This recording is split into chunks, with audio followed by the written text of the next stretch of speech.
And we are very pleased at the Reinventing Bretton Woods Committee to welcome you again in person after almost 3 years where we were not able to do this event. So welcome.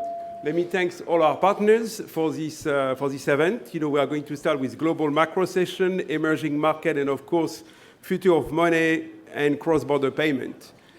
As we have a full house, if you can take your seat, and we will start first by some opening remark by Professor Jacob Frenkel, former governor of the Bank of Israel, the director also of the Jacob Frenkel-Zuckerman Institute for Global Economics, who has been also instrumental to work with me to put together this panel.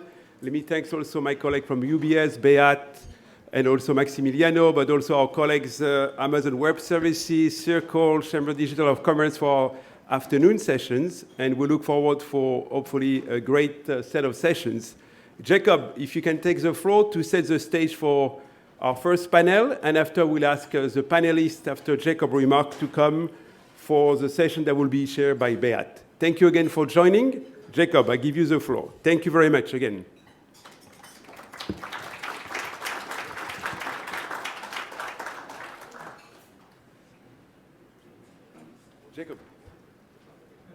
Jacob, here.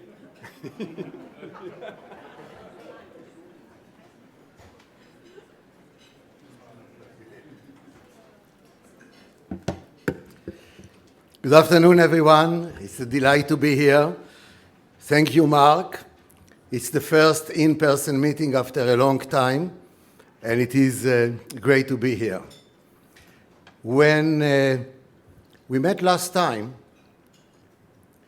the question was still, where is the inflation? You said that when you print a lot of money, there should be inflation. So maybe we should throw the textbooks away. And I remember that when I came here, my answer was, the bottom line was, if somebody needs to leave the room, the only thing that I will recommend is, first of all, don't throw out the textbooks, because they will have a lot of useful material. But then when you ask, so where did the money go?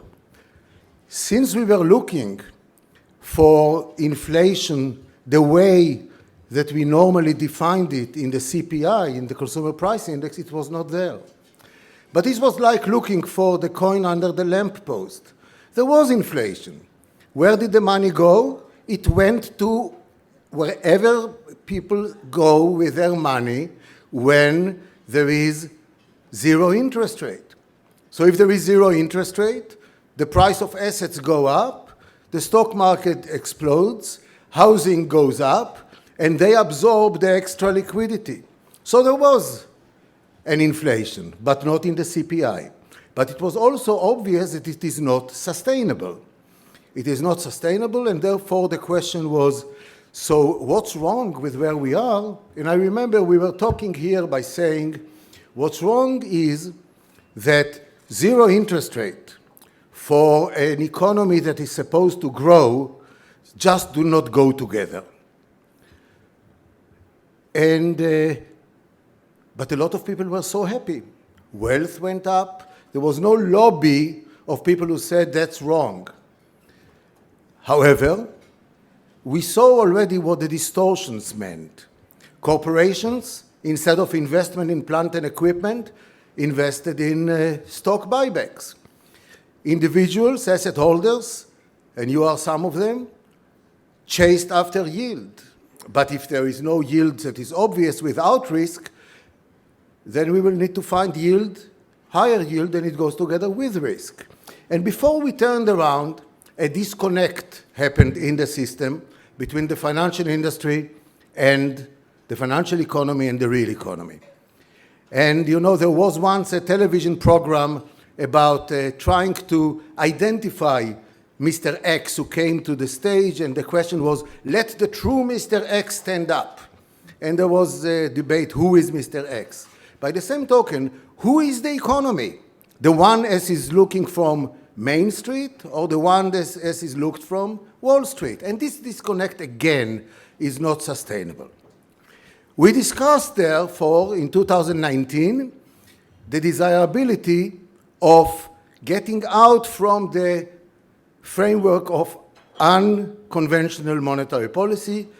There was a lot of logic to do it during the time of crisis, but there was diminishing return. So we need to start exiting. This was the debate. And then we went home.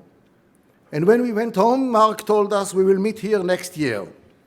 But then Dr. COVID came, and we did not meet next year. But a lot of things have happened. Look what has happened. Multiplicity of shocks. There is a COVID, of course, war, food, energy, geopolitics, Taiwan, Ukraine, North Korea, in addition to everything that was already on the table when we met. So what is common to all of those things that I mentioned? None of them was produced by monetary policy. None of them can be cured by monetary policy. Of course, it made life more difficult for policymakers because it created challenges to the economy. And a lot of time was spent, and we have with us here Governor or President Bullard, who is one of the most sensible persons on the Federal Reserve System, and he will tell you he was among the first who alerted us to say, beware, inflation is not gone. It's not like smallpox that we have gotten rid of. Inflation may come back, and we better prepare for it. And indeed, a lot of discussion went through one question, which is, are the shocks temporary or permanent? Because this was the mindset that said, if it is temporary, we policymakers do not need to do much about it. If it is permanent, then we need to address. But the very way that you pose the question in this way forces, in a way, that you will be behind the curve. Because if you wait until you know what to do, or in fact you don't move until you see, then you obviously are behind the curve. But it's not so bad if the road is straight. If you are a driver and the road is straight, it does not make a difference if you drive through the rear view mirror or through the front window, because the road is straight. But if it is not straight and you follow the rear view, you know that there will be a problem, a big problem. So this is the whole rationale of monetary policy having to be anticipatory. Don't wait until I see it, because if you see it, it's too late. The whole essence of the dictum of the longest-serving chairman of the Federal Reserve, William McChesney Martin, was that the art of central banking is to take the punch bowl away before the party gets going. I don't know if we are going to get a punch bowl here tonight, but what I can tell you is, if Marc will tell the waitress to take the punch bowl away before the party gets going, you will obviously be upset. And you will be upset, and you will ask him, why do you do it? And he will tell you, because if you are drinking too much at this time of the day, it will not be good for you. And then they will ask you, how do you know? He said, because I am professional, I have credibility, so you better trust me. And if he has credibility, you will trust him. If not, you will be upset. Which means that in order to take the punch bowl away before the party gets going, the central bank should be able to do it and should have the credibility that everyone will understand why they do it. Otherwise, it creates confusion. So let me take you to the same car that I drove with you on the straight street or the non-straight street, and you are now in a convoy. You are driving and there are 10 cars with you. And suddenly you figure out that you are coming from behind. Your car is lagging. And suddenly everyone passed you and you are lagging. What should you do? What do you do? You are pressing on the gas a little bit faster to make up for the lost distance, and then you converge to the convoy that you are part of. What does it mean for the period between you recognizing that you are lagging behind and the period that you converge? During that period, you are driving faster than what you would do in the steady state, because you have to make up for lost space. In monetary policy, It's even more so because you have to make up for lost space and to build up credibility. Because the very fact that you fell behind meant that your credibility got eroded. And credibility is the most important asset of central banks. If you have credibility, you can take the punch bowl away and nobody will protest, they will understand. If you have credibility, you can make small steps. You can whisper, people will listen. Like in a orchestra hall. You can raise your eyebrow, and this will be enough. But if not, you really need to scream, you need to hammer hard, and you will not be heard anyhow. So therefore, the issue of credibility is extremely important, and the issue of anticipatory principle is extremely important. Now, if it is anticipatory, then it means that you need to have a good assessment of what is the expectation. So when people say, I'm data dependent, we need to understand what it means. It is not meaning I'm data dependent and till I see it in the data, I will not move. We saw it already. It's the recipe for falling behind. Data dependent has to be interpreted in terms of I'm expected data dependent. So I'm expecting something and that's when I'm acting. But if you are expected data dependent, then it means that you have to create a forecast. If you have to create a forecast, you need to rely on a model in one way or another. And there it is the business for professionals. It's not children's game anymore. Because if to create a forecast, you have to have a model, and if the model is entirely based on the past, then remember it's the rear view mirror. No central banker of the industrial countries today who is younger than 50 has ever experienced in his cognitive life inflation. That's the reality. The last time there was inflation was in Volcker's era. So obviously, if you have to build a model and it is relying only on the data that you are familiar with, you're going to go astray. That's why we need common sense. What kind of data to use, where to use it, when to use it, how to revise it. And this is the issue. And I think that most of the central banks who are run by excellent people will now testify and say, the problem was that our model led us astray. And I think we need to put a lot of effort into it. So what we discussed now, up to now, is what's the role of the past, what's the role of a changing direction of the road, and how to correct. How to correct it means for credibility, and this you need to do big steps. So in the debate of interest rate, should I go slowly or faster, I'm on the faster side. And if you go too slowly, then in the meanwhile the convoy goes, and you did not shrink the gap. Real interest rates in the industrial countries are still negative, which is clearly far away from where we need to be. But this is the easy part. The more difficult part has to do with the financial markets. You know, for a long time, we were talking about QE, quantitative easing. We have now to move to another phase, which is QT, quantitative tightening.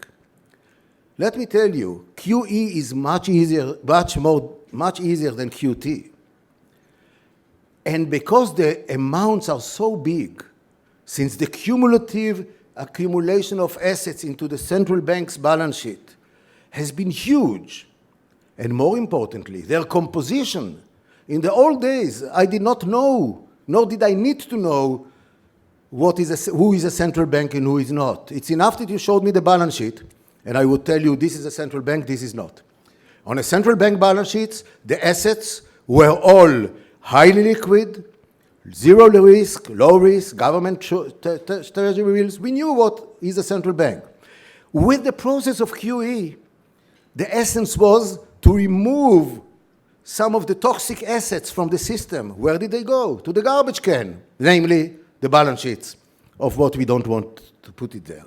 So if we need to do QT and throw it back to the market, financial markets are relatively small compared with the amounts that we are talking about. So this needs to be done very, very considerably, very slowly, very prudently. So you're asking me now, so what do you say? Should I go fast or slow? I say faster on the interest rate, slower on the QT. Those are two elements. One focuses on price stability, one focuses on financial stability. The fact of the matter is that it's not easy. The central bank needs to have at least those two objectives. You know, in the old days, not in the old days even, people said that the Fed is a dual mandate, price stability, growth, whatever, and President Bullard knows more about it. So I asked, I was a governor. My life was very simple. I knew I need to do price stability. So my compass was clear.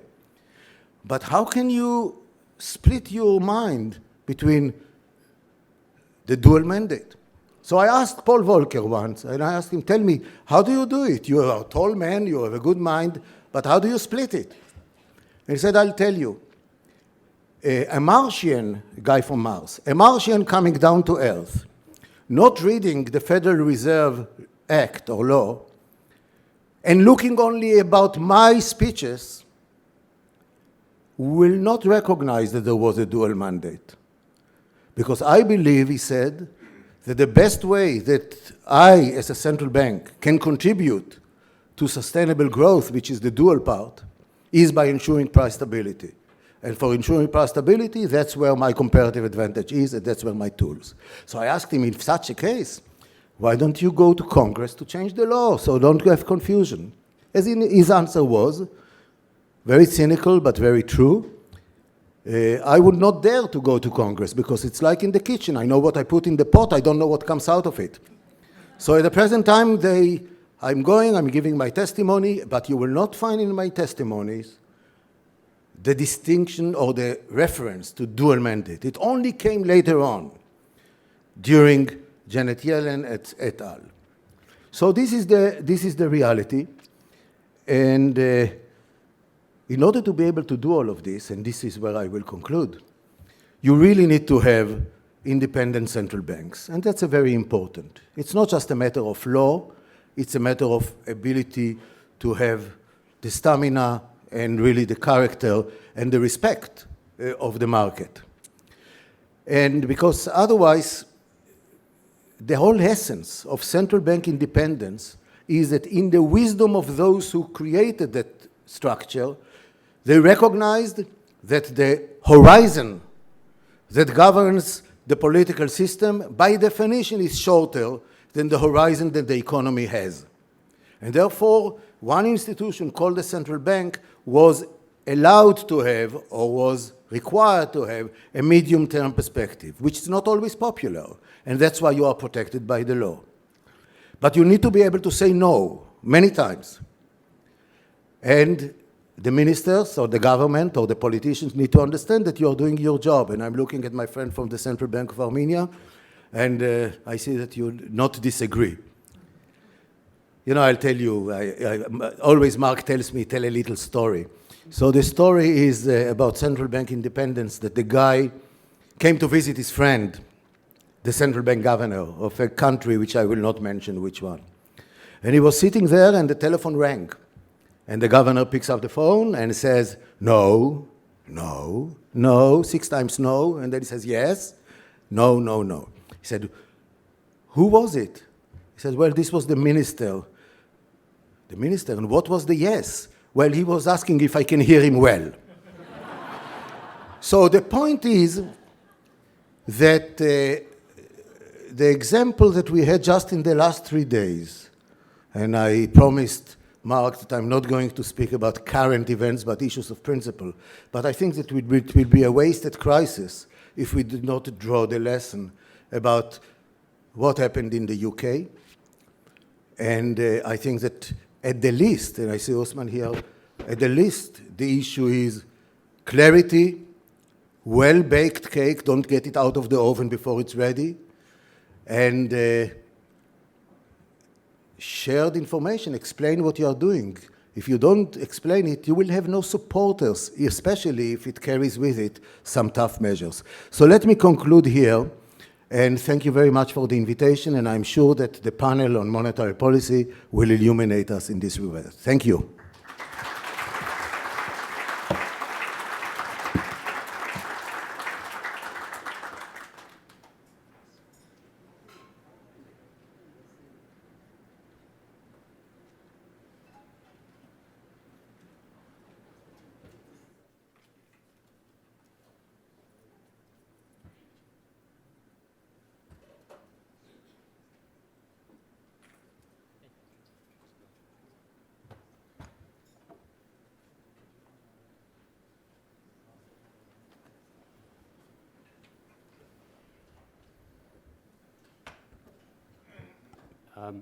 Thank you very much. Can I be heard? Okay. Well, we have a fantastic panel, and we have just a bit more than 1 hour time, so we will try to pack as much into that as possible. And we will start. I'm Beat Siegenthaler of the UBS Knowledge Network, and I will quickly introduce the speakers as we go along. But rather than go through CVs and things, let me just start. We have the ECB represented, the Fed, the Bank of Japan, and we have one academic. And so let's start with the academic side of things to maybe inspire a few points and hopefully being critical on a few points. Francesco Bianchi, who is a professor of economics at the Johns Hopkins University and is co-editor of the American Economic Journal of Macroeconomics. And he had a paper at Jackson Hole, which was very widely acclaimed on inflation as a fiscal limit. That's obviously quite timely, and so that probably explains part of the success as well. So maybe, Francesco, if you could just tell us in a few words, and as simply as possible, what the paper was about and why you think it's relevant today. Absolutely. I might need. Oh, sorry. No, that's fine. So first of all, thanks a lot for having me here. So yeah, I'm very happy to briefly summarize the paper. So I think the key idea is relatively simple, and we start from the consideration that in the United States, persistent movements in inflation are a fiscal phenomenon, ultimately. And so then we zoom in on the current situation, and we argue that around half of the increase in inflation that we observed has a fiscal nature. And of course, this has some important implications, both for the persistence of inflation and also for the policy implications. So let me start from what is our starting point. So we basically revisit the great inflation of the 60s and 70s. We are used to think about that period as a period of dovish monetary policy, but what we argue is that inflation is ultimately the result of dovish monetary policy and large spending on the fiscal side. So these are the years during which the welfare state was essentially introduced in the United States. So this is a large increase in spending that, combined with dovish monetary policy, led to an increase in inflation. Notice that you can have a large welfare state. That's not the problem. The problem is how you're going to finance it. And when there is lack of clarity about how you're going to finance it, you get large inflation. So then what we bring this model to the data, and for the current situation, what we show is that in response to COVID, we went with very robust fiscal interventions that changed the perception about how that might be stabilized. So just to keep it simple, the perception that inflation might be part of the tools with which we'll stabilize that increased. And this is what led to a big rebound, a quick rebound from COVID, but also, of course, to what we call fiscal inflation. So what are then the implications of this? Well, if persistent inflation is mostly a fiscal phenomenon, while cost-push shocks, think about oil shocks, only explain temporary movements in inflation, when we ask the question if inflation is here to stay, we need to ask ourselves if fiscal policy is currently consistent with a 2% inflation target. And so this has two implications for us. So the first thing that we show is that the central bank by itself would not have been able to lower inflation. So they would have been able to reach a 1% reduction in inflation with a 3% loss in terms of output. Because what happens when inflation has a fiscal nature, if you push the economy into a recession, you are able to partially reduce inflation because you generate a recession, and this is, has a negative impact on inflation. But at the same time, you accumulate more debt. The larger accumulation of debt generates additional inflationary pressure. And so you get into this situation in which in the short run you have an inflation gain, but in the medium, long run, inflation goes back up. So we call this fiscal stagflation. And so just to conclude, what do you need to do then in order to bring inflation down? Does that mean that we are advocating for the central bank not to increase rates? Absolutely not. You would argue the central bank is doing its part, is showing that they are committed to a low and stable inflation target. But at the same time, you also need to pair these policies with some clarity on the fiscal side. So you basically need to change the perception of how ultimately debt will be stabilized. And of course, this is true for the United States, but it arguably applies to many other countries around the world. Thanks very much, Francesco. And just before going on, just to say, those who haven't found a seat yet, there's quite some available on various tables, so don't be shy to go and grab those seats, please.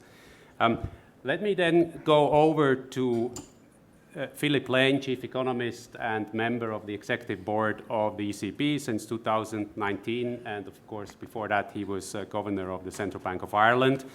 Now, you know, when it comes to the ECB, I guess the most frequent simple question that people ask somebody like myself, investors and so on, how much is the ECB behind the curve? Given where inflation is, that it has kept going higher, what is kind of your confidence, Philip, in terms of that you are on a good way to bring this inflation down?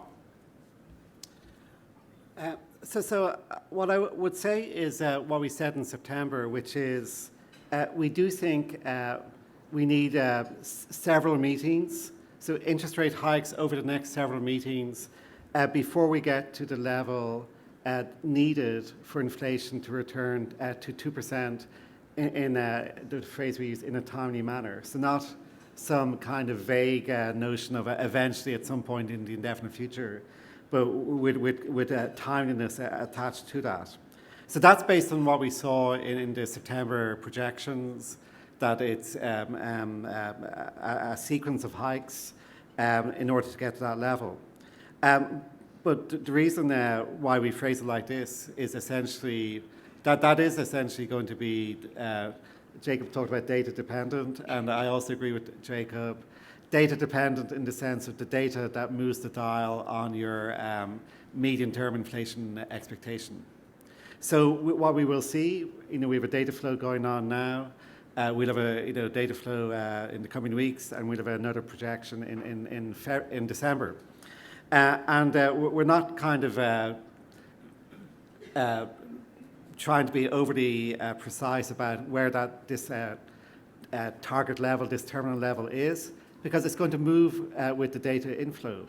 And so rather than saying, here's our number and that's it, we're trying to signal wherever that takes us is what we're going to do. And so going back to the basic idea is, I think we have a good understanding of how interest rates affect the economy, how interest rates affect the price dynamic. Earlier this week in New York, I gave quite a long empirical speech, if you like, throwing out a lot of our internal thinking about the monetary transmission mechanism. You know, how much the deposit rates and balance sheet operations will affect the banking sector. And a reminder for everyone, Europe is a bank-based financial system. It's very important that the banking system does adjust. I think we, at any point in time, will have a good vision of where we need to go. But let me come back to the basic uncertainty. The world is full of uncertainty. Europe has even more because of the war situation, the gas situation, and so this is really the guidance. And coming back again, Jacob had a very interesting and provocative opening sequence there. And the really important issue here is every 6 weeks we look again, we adapt, and we make sure that our strategy is in line with making sure inflation comes back to 2%. So maybe I'll stop there.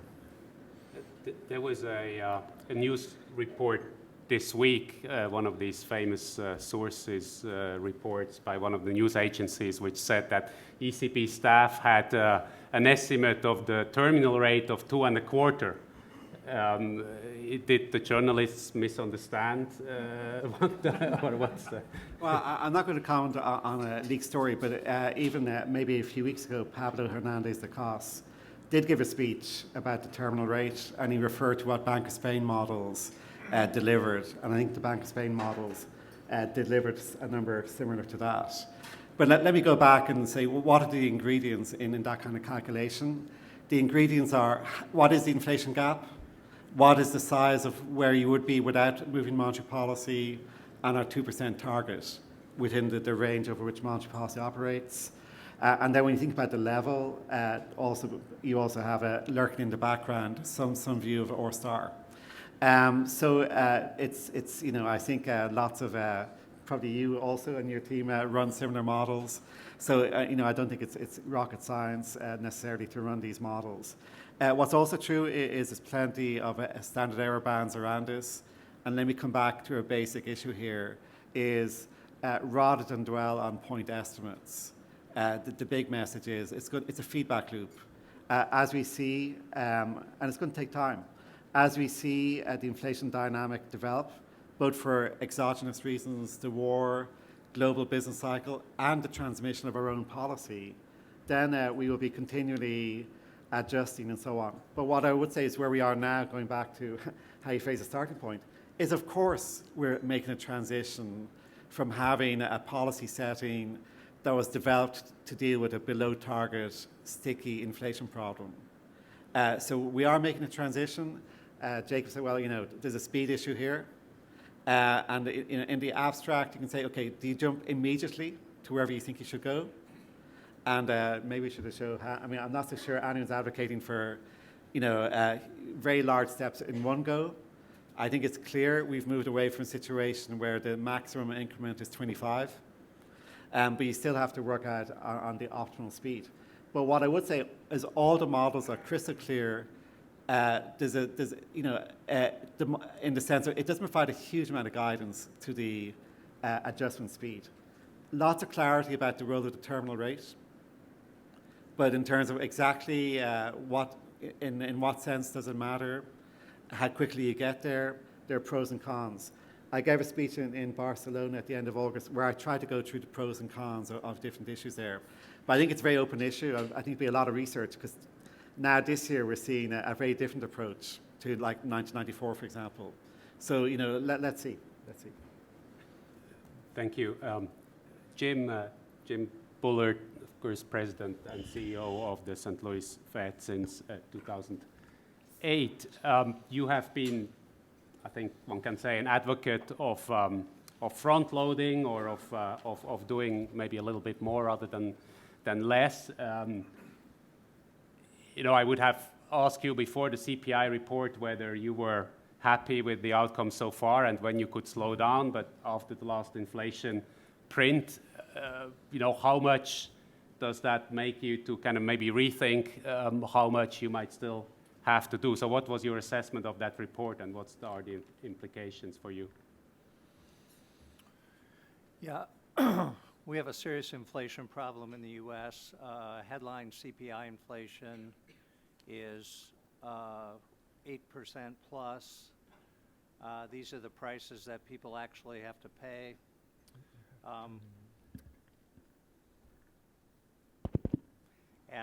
So maybe I'll bring it closer. You can adjust that. You can look at core PC inflation and throw out the food and energy components. That was 6.6% measured from 1 year ago.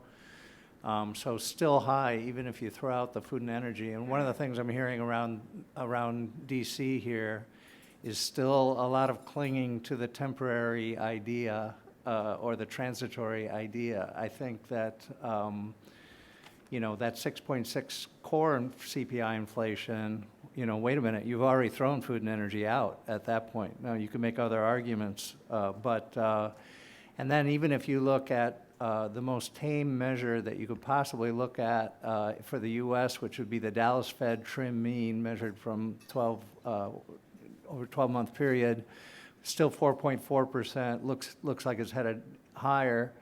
So you'd still be missing your inflation target even on that measure by 240 basis points. And that's going to be much stickier, much more persistent. The Dallas Fed trim mean looks at the entire distribution of price changes, throws out some on the high side, but also throws out some on the low side.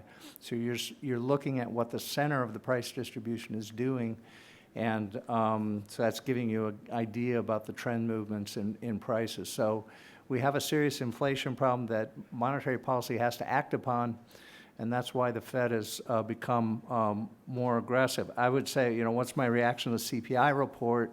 I think this is vindication of our policy starting earlier this year, especially in the second quarter of this year, to get far more aggressive, move far more quickly to try to contain inflation in case we got more inflation than we expected at that time. And indeed, we have turned out to get more inflation than we expected at that time. I think the front-loading strategy is the right one. If you look at models and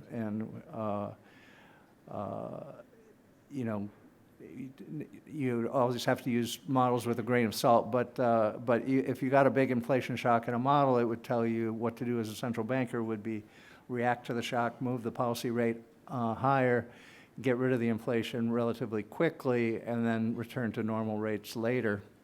And hopefully we're getting some of that dynamic in the U.S. by moving fairly aggressively. I've been happy this year that we've been able to move in the 75 basis point increments with relatively low turmoil in financial markets, not zero, but relatively low to what you might expect given the speed at which we've moved. And I would attribute that to the transparency of our policy and the forward guidance, which I think is very important during this episode.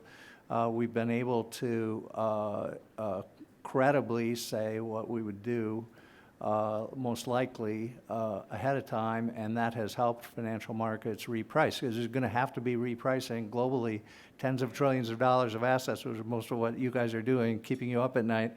But if you can do that in a background where you have a good idea about what the Fed is up to, it's going to be very helpful. And so I think we've managed to get this far with relatively low financial stress. And I would cite as evidence on this the St. Louis Fed's Financial Stress Index. The St. Louis Fed's Financial Stress Index peaked to a very high level in 2008, then came back down, then it peaked again at a very high level in March, April of 2020. So I think it does a good job of indicating periods of financial stress. If you look at it right now, it's actually very much below average and one of the lowest readings that we've had. So despite everything that's going on in the world, I think we've got the repricing dynamic going on. We are asking all of you to take into account the higher rates that have to come, take into account that we're going to have to get inflation down in the U.S. and get that repricing to occur in as orderly a fashion as possible. And I think we've been able to do that so far. Just maybe one quick follow-up, if I may, on the financial stress. There is a notion when you speak to investors that the Fed might be underestimating the risks to liquidity, or the liquidity issue potentially, also even in the U.S. Treasury market. Secretary Yellen had a comment which wasn't maybe 100% clear how to interpret it, but on the other hand, Governor Chris Waller was kind of dismissing this type of concerns, it seemed, comparing the U.S. Treasury market to the market for pumpkins, which was entertaining. I mean, where do you are on that kind of issue?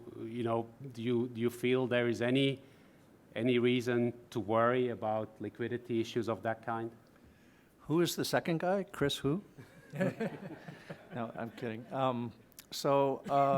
We track financial stability much more closely than earlier incarnations of the Fed would have. This is a legacy of the 2007 to 2009 period. We have regular reports to the FOMC on financial stability.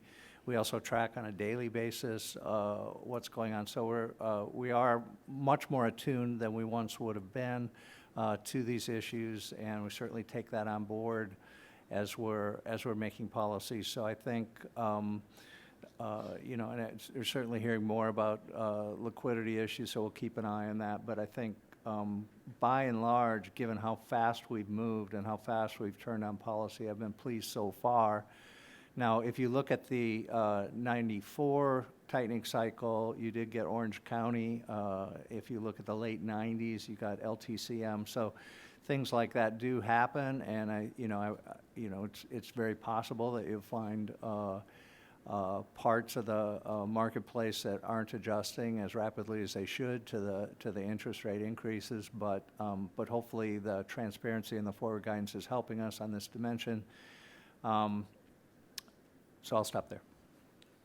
Thanks very much. And then to our third central bank panelist, Masazumi Wakatabe, Deputy Governor at the Bank of Japan since 2018, and before that, a long-time professor of political science and economics at Waseda University in Tokyo. Now, of course, Japan is a very, very different story to what we have just talked about so far.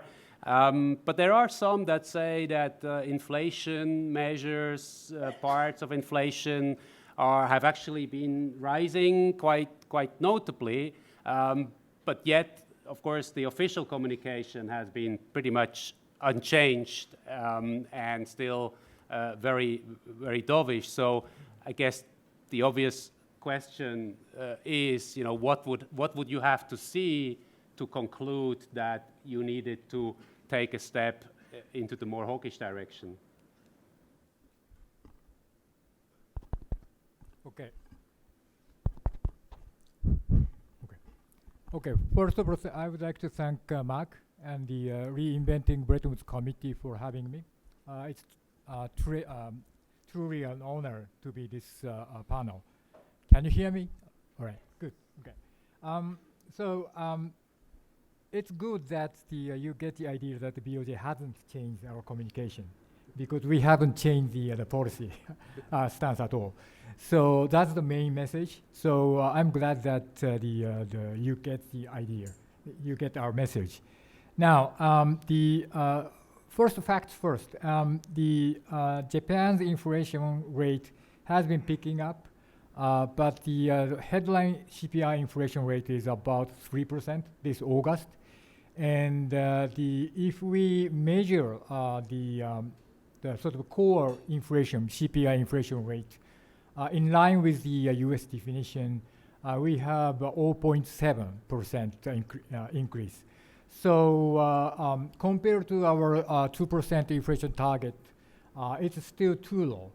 And inflationary expectations are not yet actually picking up, and some actually indicates the inflation expectations are moving upward. But we haven't yet still seen these inflation expectations anchored and firmly anchored at 2% of our inflation target goal. So that's the next question, I think, what do we need to change our course? I think that still we are trying to sort of establish and achieve the 2% inflation target in a sustainable and stable manner. These 5 words are very near to our heart. So we don't want to sort of overshoot the target and then undershoot the target. So we'd like to have a sort of stabilized 2% inflation rate down the road. So that's when we are going to even think about changing the policy stance. But to do so, I think that we should be really carefully monitoring several indicators. This may not be shared by other colleagues, but I personally think that we have to think about first, of course, the actual price development. So we have to see some core measures must be around at the 2%.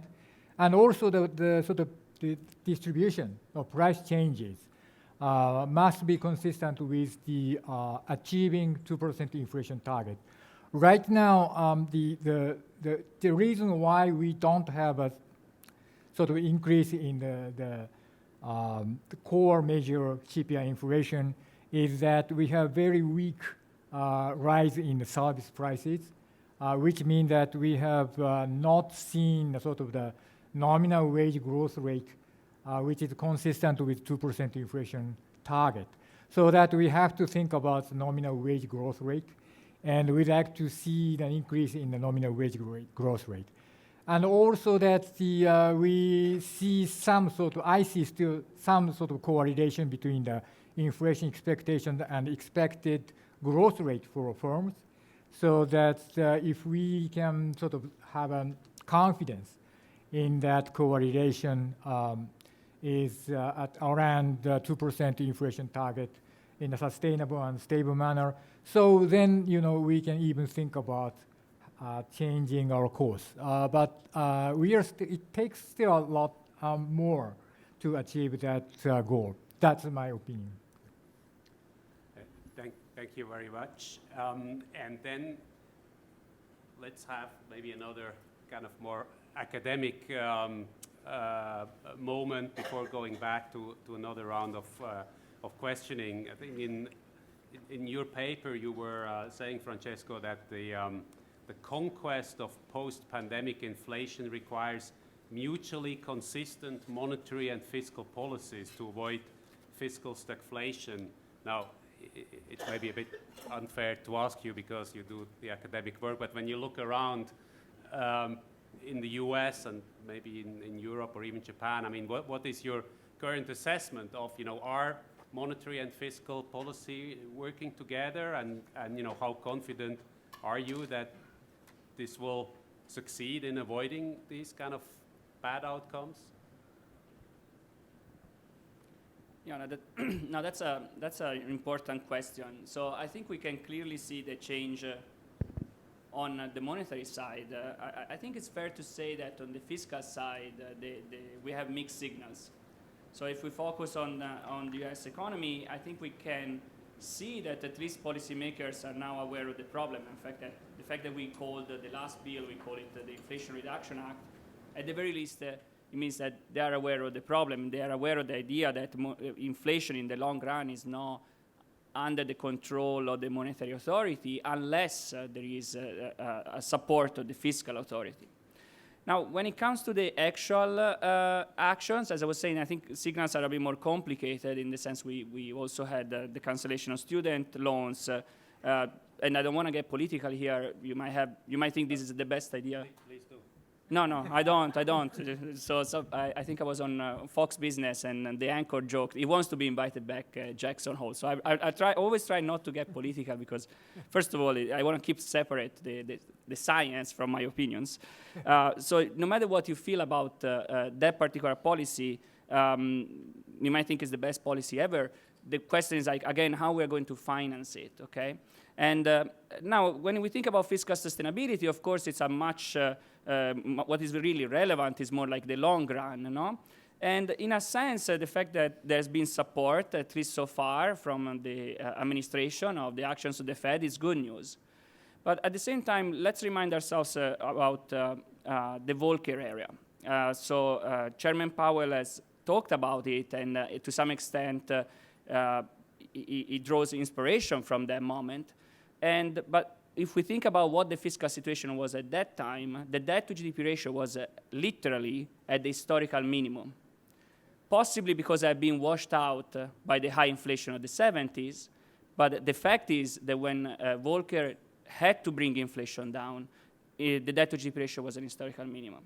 So what that means is that Reagan had, in a sense, the luxury of supporting Volcker without taking any immediate action. He did later on in his presidency. He did it actually fairly quickly. He reverted some of the tax cuts over the early years of his presidency. But he had this luxury of waiting and just providing the support. Well, now I think it's not entirely clear that we have the same kind of luxury these days, because now we are exactly at the opposite polar case in which debt is at the historical maximum. So essentially, we are back to the levels of after World War II.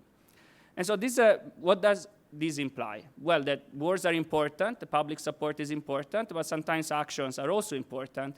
And I think when it comes to actions, we still haven't seen any, I think it's fair to say, we haven't seen any drastic change from the fiscal side. Yeah, so I think that's where we are. We have seen important changes on the monetary side, but not so much on the fiscal side. Thanks very much, Francesco. And then going back to Philip and an ECB question. I mean, one, inflation expectations, of course, are seen as famously seen as very important by most central banks. Now, I guess in the euro area, there has been quite a debate among officials, or some officials seem to put more emphasis on expectations, some maybe putting less. And of course, given where spot inflation is, one surely has to worry that, because usually inflation expectations are backward-looking, so one has to worry that they will keep going higher as long as spot inflation is so high. So what is kind of your current assessment on the picture there, and what conclusions you draw at the moment? So I think this debate is not really a separate debate from the more kind of, if you like, straightforward or basic task of, if we think inflation is too high, we need to tighten monetary financial conditions. And by tightening financial conditions, we dampen demand, we make the feasibility of price increases, wage increases less sustainable, and inflation comes down.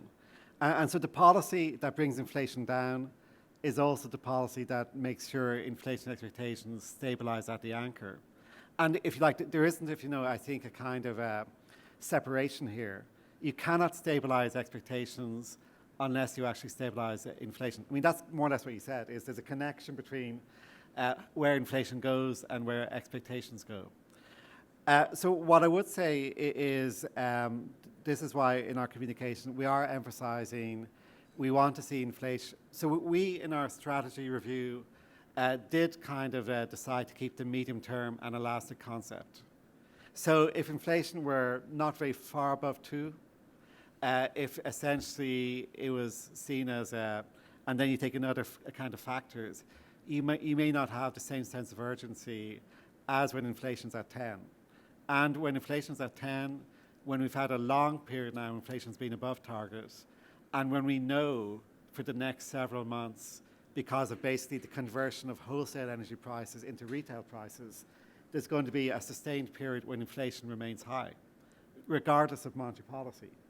So that is exactly the circumstance where the risk to expectations is greater than normal.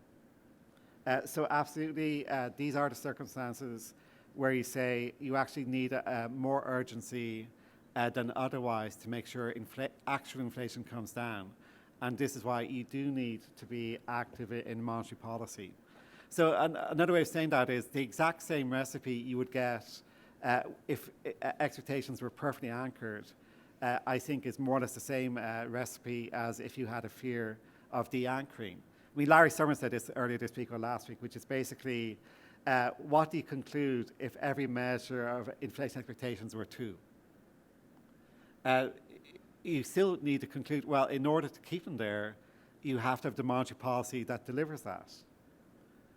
Now, if you saw signs of de-anchoring, it reinforces the case. But even if there are no signs of re-anchoring, you don't want that to happen. You want the expectations to remain at 2. What I would say, I mean, in general, and this is something very important, is probably for us, I'm sure for the Fed as well, it's not exactly overly comforting if everyone agrees that 5 years from now inflation will be 2. Because the whole timeline matters. It matters if they think actually, we believe in 5 years' time inflation will be 2, but we think you're going to take a long time to get there. And in turn, that self-feeds persistence if they think the pathway back to 2 is too gradual, too flat. So it's not a case of just focusing on the long-term expectations over the monetary policy relevant horizon, 18 months ahead, 2 years ahead, 3 years ahead. All of that is super important, not just the debate there. And what I would say is in the consumer survey, there was a reset at the start of this year, and we're keeping an eye on this, but we also can see what happened in the American data. So let's see. Just you mentioned medium term, and of course, as you say, you keep that flexible. It does, in the past, though, the end of the forecast horizon and the inflation forecast for the end of the forecast horizon has typically been seen as very important. So in September, that number was 2.3%, which might not look very high, but many within the ECB would say, well, that was clearly much too high and required, or was another argument for action. What would happen if in December this end of horizon inflation was to be 2.0%? Because the model partially is kind of mean reverting, I guess, by design. Energy prices are down, maybe other elements. Would that then draw a policy conclusion to say that, well, actually, or how much would you wait? I mean, we don't know whether we would go there, but just hypothetically, if that number were to come down substantially. So what I would say is really there's two parts of the assessment. One is the point estimate, but there's also the risk distribution. So let me just take that first of all, which is you can have a 2 and an assessment of that. We think we're super confident in that 2. You can also have a 2 where actually we say, okay, that's the most likely path, but a lot of the distribution is to the upside. And that's essentially in this period what we are currently concluding is the distribution of the inflation risk is to the upside. So that is relevant, but probably the most relevant issue here is our forecasts take into account a lot of forward-looking indicators of financial conditions. And in particular, of course, when we say we still need several hikes at the very least to go, that doesn't mean, if we saw inflation at 2 in December, the conclusion is we stop hiking, because that 2 is only there if there is a kind of a follow through, that we actually do the tightening that's folded into the yield curve, folded into bank lending conditions, and so on. So there isn't a kind of direct relationship between two, and I'm not saying that, it's weeks away before we have that forecast, but in the hypothetical you set, it doesn't mean the job is over. In order to nail that to, we do think at the very least several more hikes will be needed. Yeah. Thanks. Jim, I think a lot of people from around the world came to the IMF meetings this week, kind of hoping to maybe get a bit of sympathy from US policymakers that things are quite tough elsewhere because of the strong dollar, because the Fed has been hiking rates quite aggressively. There was a speech by Governor Brainerd, which focused to some extent on these international issues, which then some of on our side were thinking, maybe the FOMC is paying more attention than we thought to that. I would also say, though, the conclusion, I think, from many of us here in the room, or from most, let's say, emerging markets and so on, was that, well, actually, let's not get our hopes up. The Fed is just going to do whatever they think they need to do. I mean, to what extent, or do you see a situation where international developments, when people say they will hike until something breaks, where that would make you pause and think, well, okay, let's be a little bit more careful here? So, the front-loading strategy does mean that we raised rates rapidly, more rapidly than 1994, for instance. And let me just remind you, the 1994 tightening cycle was a very successful one. It set up the U.S. economy for a brilliant half of the second half of the 1990s. So it can be done, but it has produced a stronger currency because other central banks have had to think about what their strategy is going to be. And again, I think we've tried to be as transparent as possible and allow as much forward guidance as we could. And some central banks have moved ahead of the Fed exactly because of this. I think that also has helped mitigate what would otherwise be turmoil in financial markets. And then some central banks are making a strategic decision to perhaps not do as much or wait a little bit longer, and that can be part of that strategy as well. I think it's maybe not surprising with the front-loading strategy that you've got a lot of movement here in the dollar. It may not always be this way if the Fed can get to a place where the committee thinks that we're putting meaningful downward pressure on inflation with the level of the policy rate that we have, and then other central banks are then subsequently changing their policies and perhaps tightening more aggressively. You might see other movements in the dollar. So I think this has been a period where the front-loading strategy has certainly had an impact on the dollar.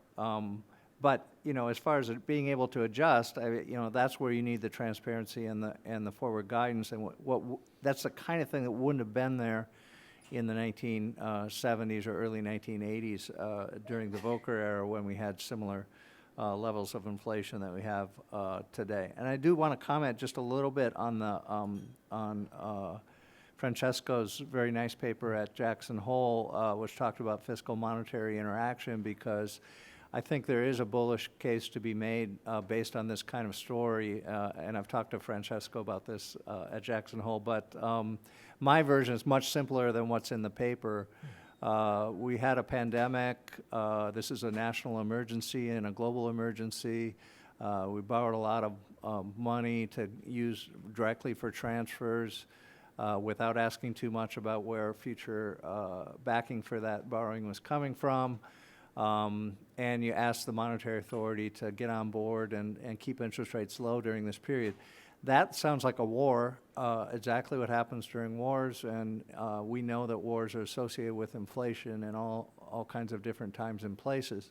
So what has to happen to get inflation back on target is the wartime policy has to go away, and you have to switch back to the pre-war or the pre-pandemic policy, which would have much less fiscal largesse and much more orthodox monetary policy. And I think there's a case to be made that that's exactly what's happening in the U.S. According to Cook Political Report, you'll have divided government here in the U.S. very shortly.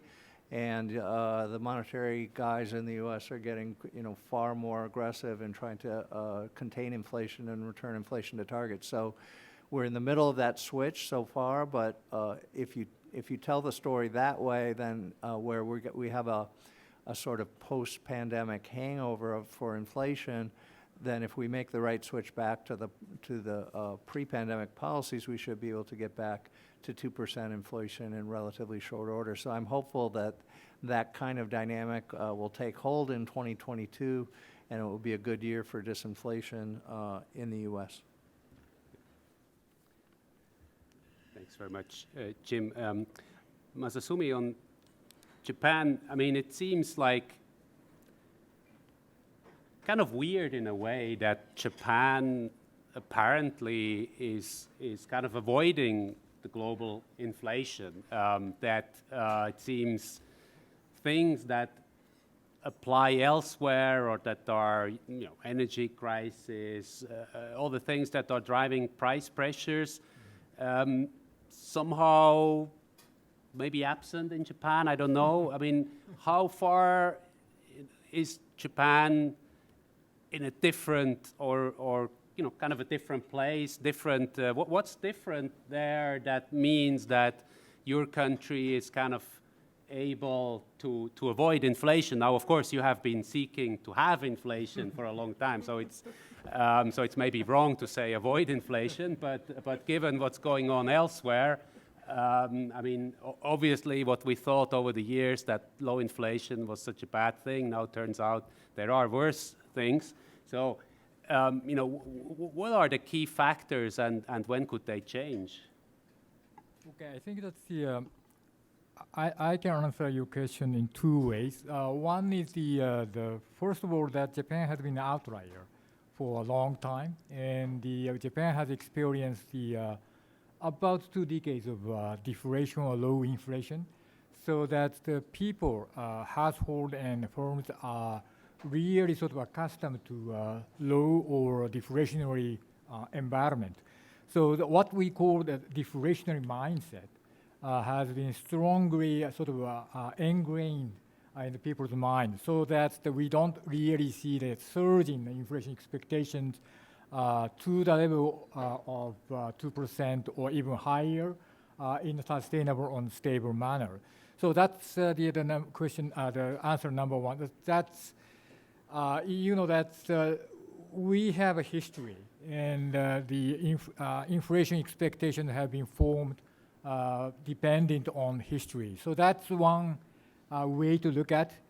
But then again, that's the second answer would be that we are kind of late in reopening our country and to, for example, foreign visitors. The government has just lifted the restrictions to foreign visitors to come to Japan.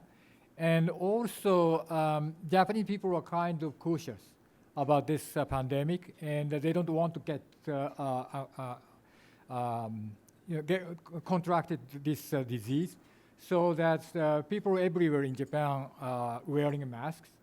And so, so even though the government and the Bank of Japan injected a lot of money to the economy and did sustain the economy, we didn't really see the sort of a strong surge in demand.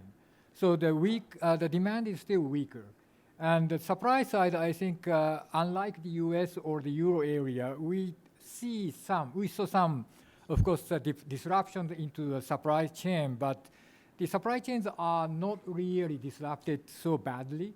So that's the demand side and supply side that we don't really see so big disruptions.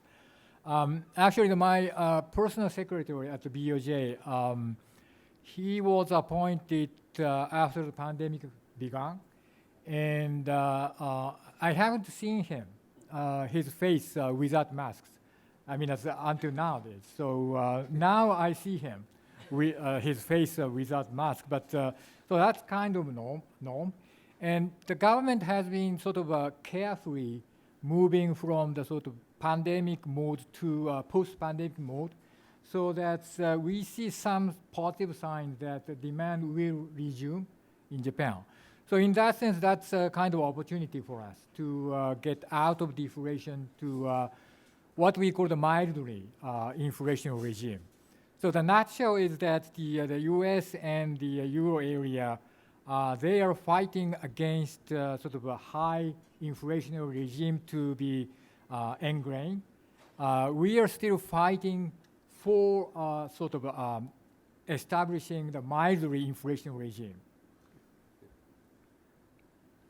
I will ask the yen question, but in the next round, so as an incentive for everybody to stick around, and just first go back to Francesco in terms of, maybe it's no wonder that central bankers like your paper if you're saying, well, the fiscal authorities should do their share, and of course the monetary policy authorities will say, yes, absolutely, don't put all the weight on us. But I'm just curious, what maybe your observations have been since you were in Jackson Hole, and just when you, or maybe reactions to what central bankers here have said, or that maybe, I don't know, maybe some might misunderstand your findings.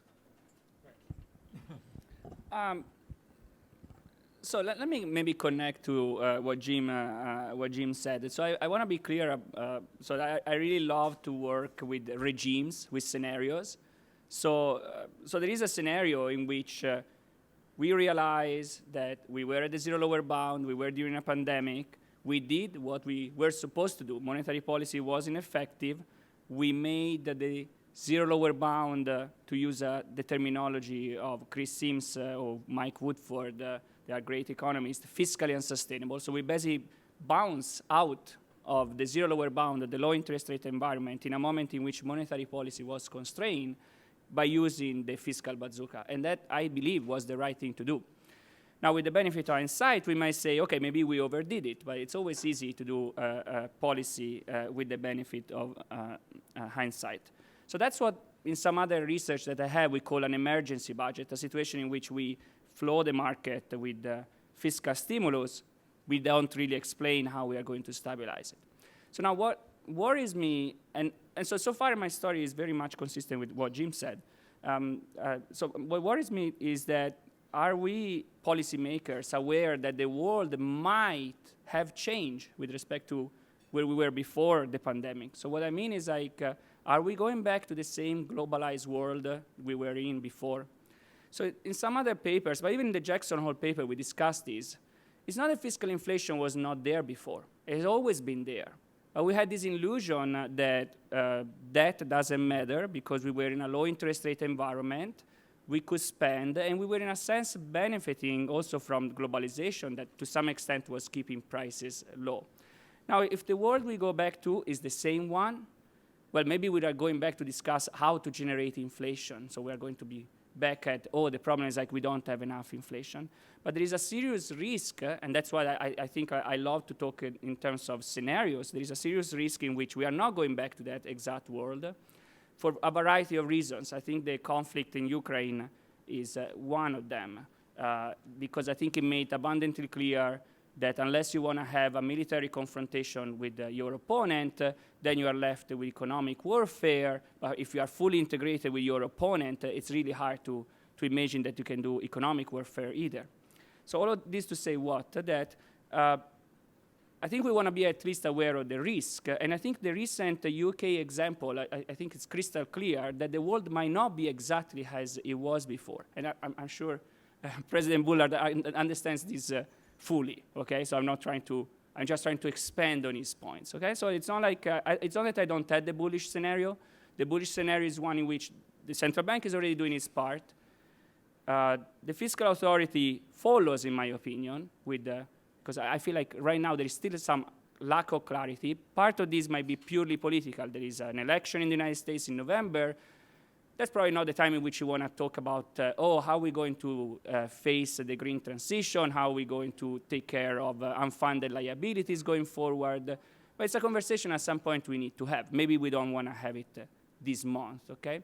And so in that sense, I was saying there is still a little bit of lack of clarity on the fiscal side about how we are going to take care of the challenges that are definitely there, especially if the world we go back to is not exactly the pre-pandemic world. Not just because of monetary policy, but because just the globe has changed, the foreign relations have changed. So, I mean, of course, if we go back to a more integrated world, then maybe we are not going to have this problem. And I'm very happy. I'm trying to buy a house in the Maryland area, so I'm very happy if we go back to where we were before with low interest rates. Actually, Philip, just following up on that fiscal perspective, when you look around the euro area, we've obviously had Germany making big announcements, throwing numbers around, and actually implementing now as well quite a lot. Other countries, I mean, fiscal policy for you, is there any worry that there might be kind of too much stimulus coming from that side, making your job harder, or how do you see? How would you be your current assessment as to those two working hand in hand or not? So I mean, clearly, we spend a lot of time trying to work out when you look through everything, what in the aggregate is going on with fiscal. So this year, please remember. The European economy also had a reopening this year. And what did that mean? It means a lot of the pandemic-related expenditures have gone, and there's a lot of tax revenue rolling in from the recovery in the economy. On top of that, to say the least, revenue systems are not fully indexed to inflation. So there's been a lot of revenue flowing in also because of the different nominal situation. So when you look at announcements, which are typically phrased in a certain way, and they say, okay, on net, is this moving the dial in terms of the fiscal aggregates that we would feed into our macro models?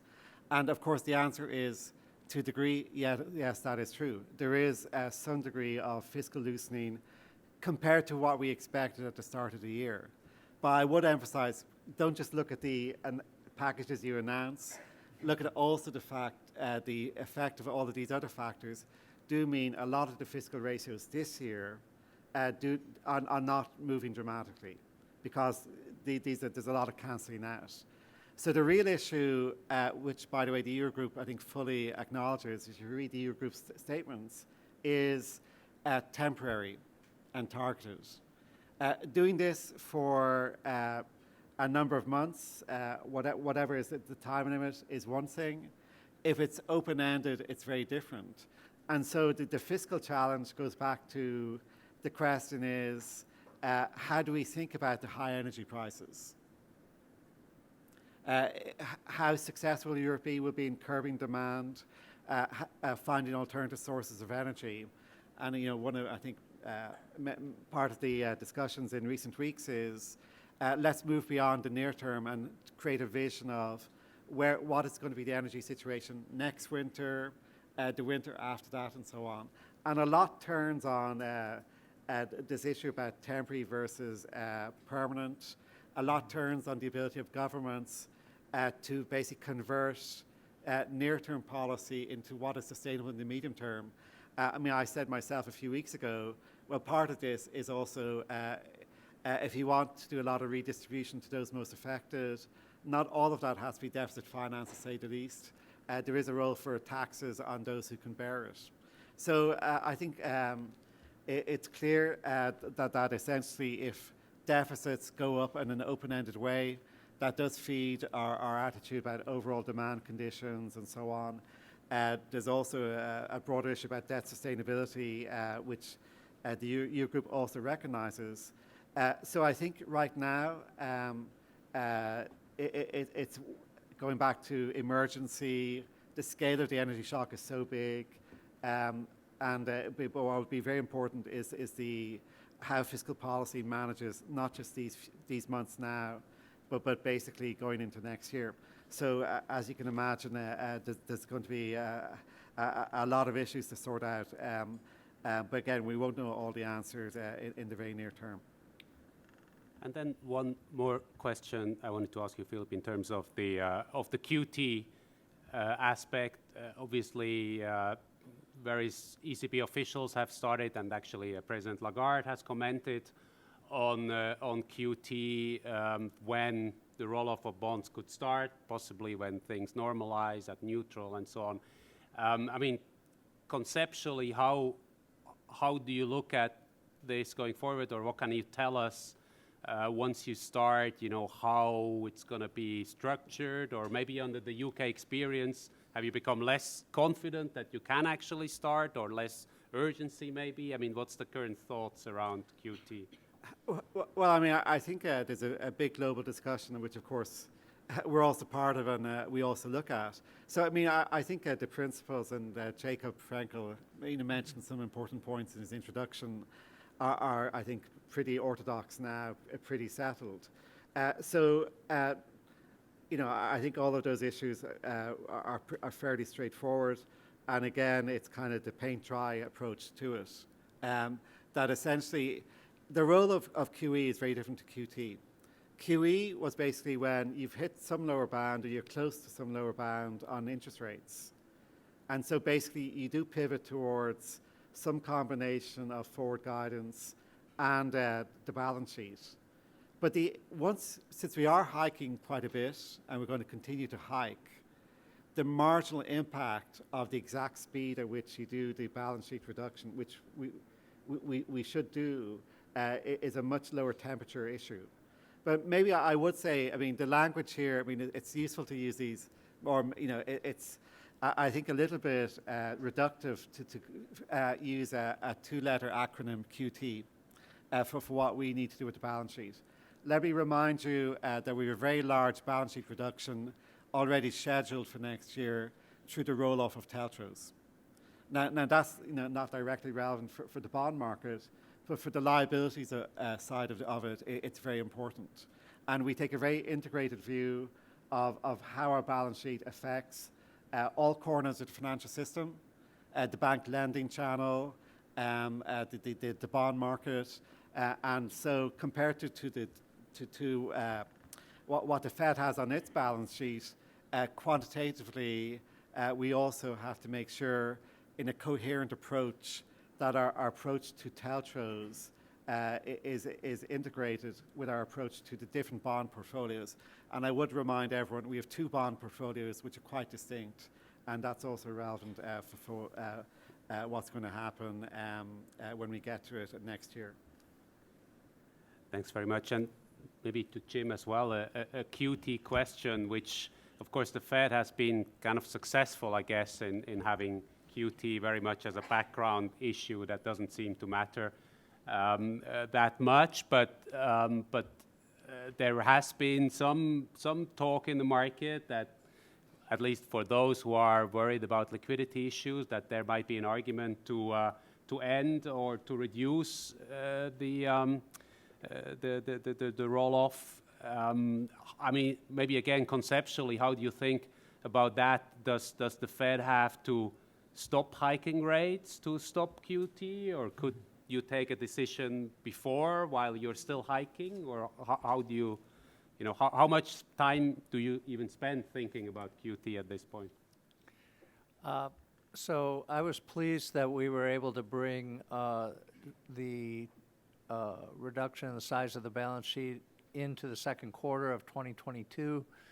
I think this is a supplementary policy to our policy rate, and that's very much what the committee has wanted to convey, and I think that part is working, but we also have the QT part going on, which has only hit full stride here in September and October, so in some ways it's still early days for that program.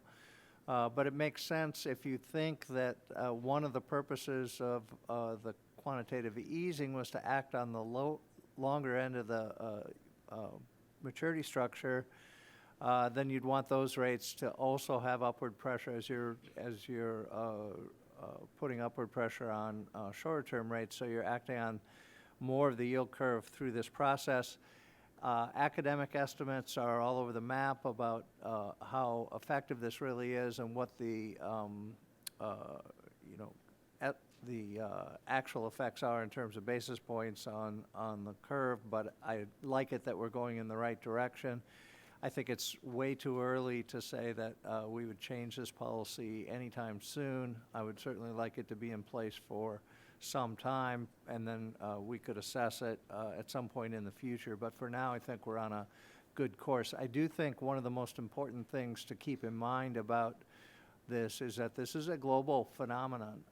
So at some points during the quantitative easing phase a few years back, people would say, well, maybe Europe is doing more and U.S. is doing less, but it kind of all evens out, and also the BOJ. So, but here you have a kind of united front across central banks where they're definitely looking to not add to their balance sheets or to outright reduce the size of their balance sheets. So that's a global factor, and that's something I want to keep an eye on as we go forward. And so I think that's how I'm thinking about QT right now. Thank you very much. I'm conscious of the time, and I wanted to give the audience the chance to at least ask a couple of questions. But of course, the Bank of Japan and dollar-yen. I know it's not an easy question for the Bank of Japan, because obviously the Ministry of Finance is doing the interventions and has the exchange rate policy mandate. But there is this pretty obvious problem that you have the FX intervention on the one side, and you have the ongoing very dovish policy, as you just explained before, which do not go hand in hand. And so now we have dollar-yen moving towards 150, it seems. Where is the pain point? Where is a level or a speed or something that makes this too difficult? Okay, you asked the question that I cannot answer, but the first of all, I think that you are right. I mean, you have to understand the sort of institutional or legal sort of setup for the Japanese foreign exchange intervention. We have a sort of clear division of labor. The BOJ does not get involved in the FX intervention in terms of decision making. So it's up to the Ministry of Finance to decide whether or not it would intervene. So that the BOJ is the agent and the principal is the Ministry of Finance. Now, when it comes to the foreign exchange fluctuations right now, it's clearly, I think it's too rapid and too one-sided, so that there is a case for FX intervention, I think, for the MOF. That's what they are saying and they are doing. So it's more or less like a speed adjustment, I think. So, but generally speaking, FX market should be determined by sort of fundamental conditions. And what is happening right now is the U.S. dollar has been appreciating against almost all other major currencies, while the yen has been depreciating against the U.S. dollar. So, and the government has made it clear that there is no sort of a discrepancy or contradiction or inconsistency among the government and the BOJ's monetary policy. Prime Minister Kishida has just addressed that question in his Financial Times interview. So he supports the monetary policy, easing monetary policy, to sustain the economy and to get out of low inflationary environment. And but from time to time, the government may need some speed adjustment. So that's why the MOF has intervened. So, but that's their responsibility, and there is no sort of a contradiction. Thank you very much. So we just have a few minutes left, but I want to maybe collect a few questions of things I have missed. I just saw Joachim there, hand go up. I'm not sure we have mics. Oh, we do. Okay. Thank you. Maybe a question for Jim Bullard and for Phil Lane. First of all, how do you know when it's time to stop? So what are the things you're looking at? Is it only backward-looking inflation, or do you need to see a certain rise in the unemployment rate? And then secondly, how do you make sure that when you stop, that this is not the big easing signal for financial markets and we get a big easing in financial conditions? Because historically, when the Fed stopped, then the next move, was down, and it happened fairly quickly. So that's a communication challenge, I guess. How do you think you can address this? Thank you.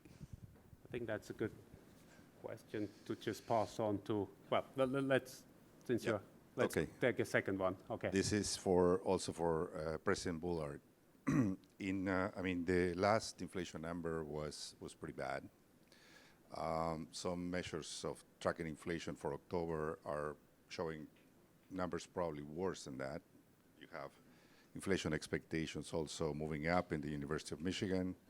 You have gasoline prices also ticking up. And you're not really going to have a lot of information for the November decision. In fact, your dots were showing 75 and 50 for the next two decisions.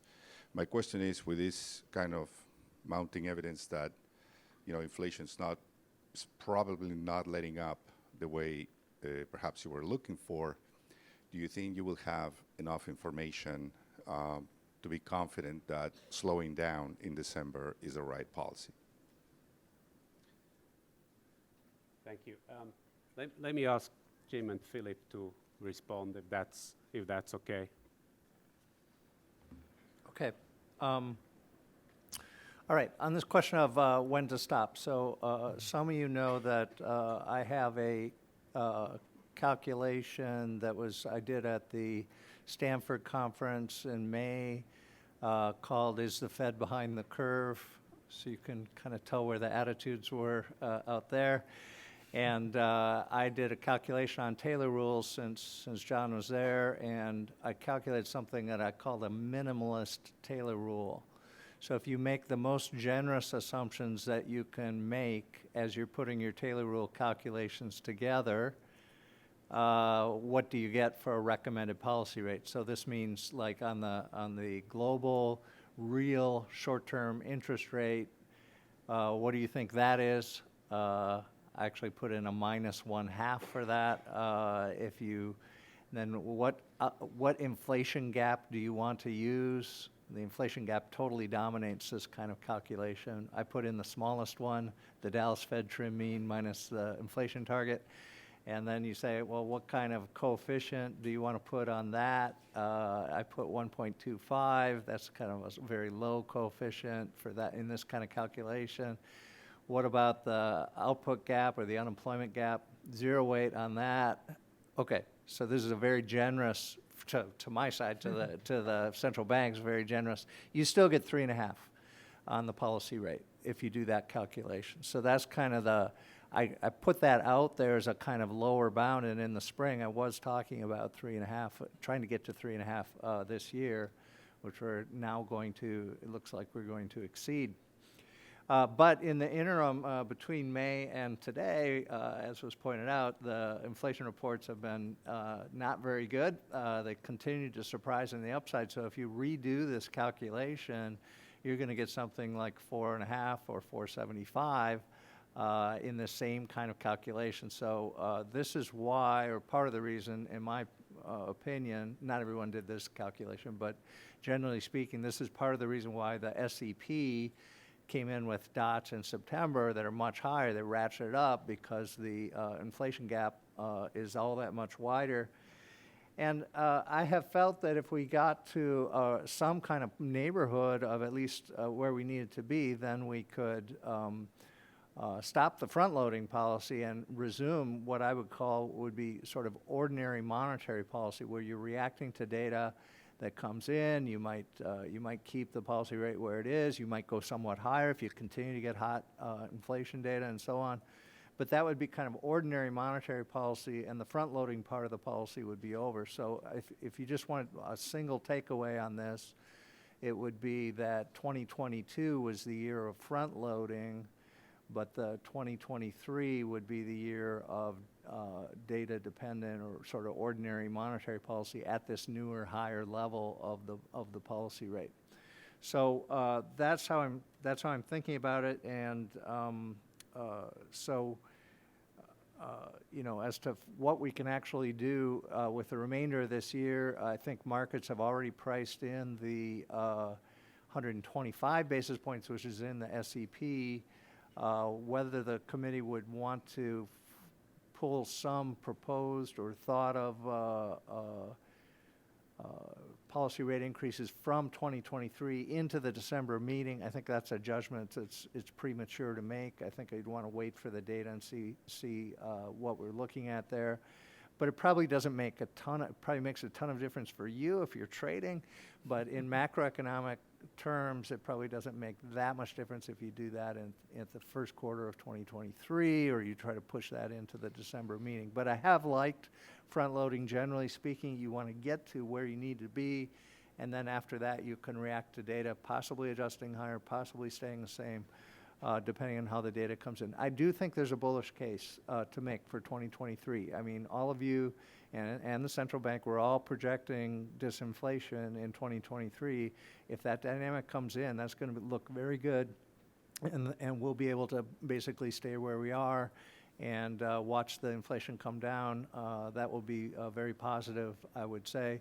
And let's hope we can get that kind of outcome. But there's a lot of risk also that inflation will go still higher, and then we have to react to that. But we'd be reacting to the data at that point. So I'll stop there.